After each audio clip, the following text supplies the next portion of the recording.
Wala siyang power. So titingnan natin yung power supply niya kung mayroong supply na 12 volts papunta dito. So ito nga pala yung connection diagram ng Ziki Tico biometric device. So ito yung nagawa ko na diagram, guys.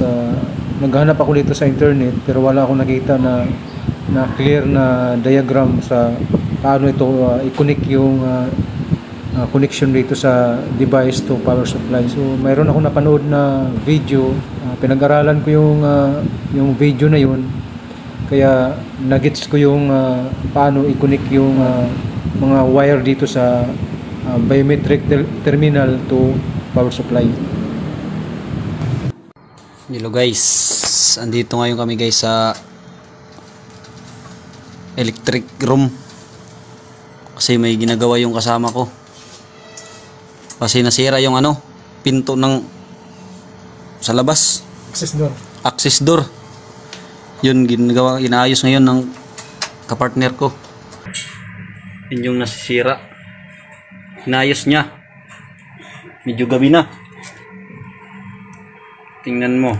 Oh, yan mga ka-followers.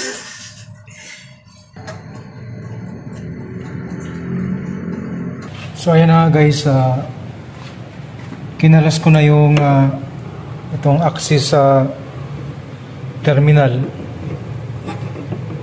Yan guys. So may putol siya na isang wire. Tsaka may problema din yung power supply.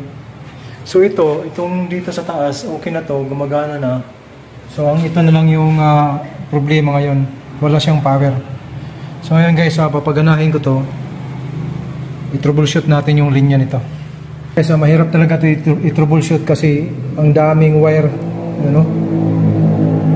nailagay ko na ng maayos yung fingerprint device. So ito yung ginagamit sa mga offices. Ito yung ginagamit nila sa attendance at saka sa security ng pintuan. Okay guys, ito na. Binalikan ko yung medyo naayos na. Umiilaw na. Di ba kanina hindi ito umiilaw?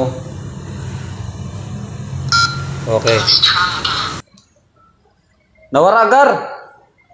Ha? Nawara! Restart na siguro. Oh yan, nag-restart pala. Kala ko nawala, nag-restart lang pala siya. Kinabahan ako kasi ang mahal ng pakyaw namin dito, pamasahe dito. Maabot ng 1,000 pamasahe. Doon kasi kami galing sa Cavite, sa sulok ng Pilipinas, kahit saan kami nakadating.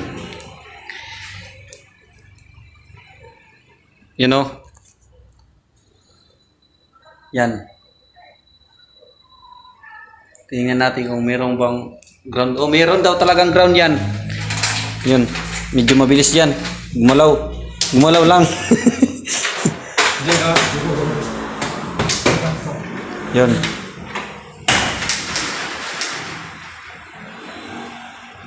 Yun! Napakagaling!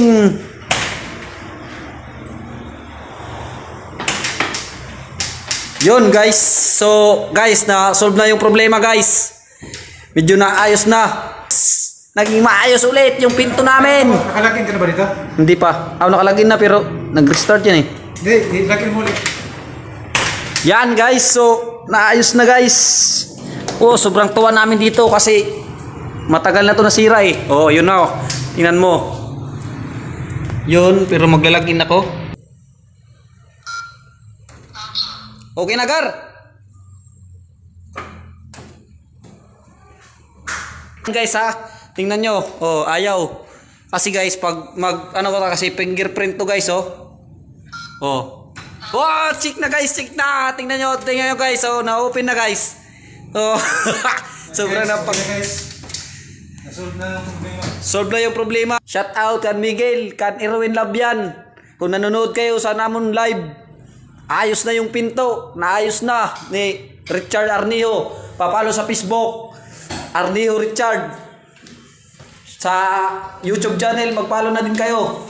From Bitich kasi may pamimigay ngayong December. Malay nyo, baka sorting kayo, kayong mapapili.